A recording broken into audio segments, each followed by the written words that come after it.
bir domla gapiryapti ekanda, jannatda hurayillar haqida gapirib, jannat haqida gapirib, aytibdiki, arab bu bo'lgan voiz gapirib beryapti ekanda. Gapirib, jannatga kirsa eshitaydi hurlar kutib olar ekan. Mana shu hurlar menga va'da qilingan hurlar bo'lsa kerak desa, hojam biz bu omma xizmatdagi hurlarmiz. Sizni malikangiz ichkarida. Ichkariga qarab yurar ekan. Ichkariga kirsa, haqiqatda bundan ham go'zal o'tirgan bo'ladi. Uni ko'rib, unga mahliyo bo'lib, unga yaqinlashsa, yana kiring ichkarida mendan ham go'zali bor deydi. Yana bir xonaga kirib borsa, yana hurlar kutib olar ekan. Shularmikin desa, yo sizni malikangiz ichkarida, yuqorida. Yana kirsa, undan ham go'zali. Keyingi xonaga kirsa, yana hurlar turibdi. Hammasi bir-biridan go'zal hurlar bo'lar ekan.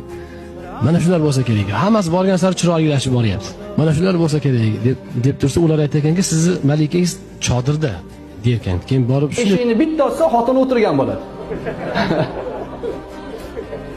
Voiz shu gapni aytsa, jamoatda o'tirganlardan bittasi 5-6 ta erkak xotindan to'ygan ekanda. Shayx, Allohdan qo'rq deymish. Lekin u xotin anu hurlardan chandon go'zal bo'ladi. O'zini xotinini ko'rgan erkak hurlarga qaramay qo'yadi. Shunaqa go'zal bo'ladi. Unga Alloh taolo shunga go'zallikni beradi. Jannat hurlari jannatiy ayollardan chiroyli bo'lsa bo'lmaydi. Unda jannatiy ayollarga u azob bo'ladi. Jannatda esa hech qanaqa bu muammo bo'lishi mumkin emas. Shuning uchun jannatiy ayollar hurdan chiroyli bo'ladi. Ular juftini oldida jannat hurlaridan past bo'lib qolsa, u jannat o'xshamaydi ularga.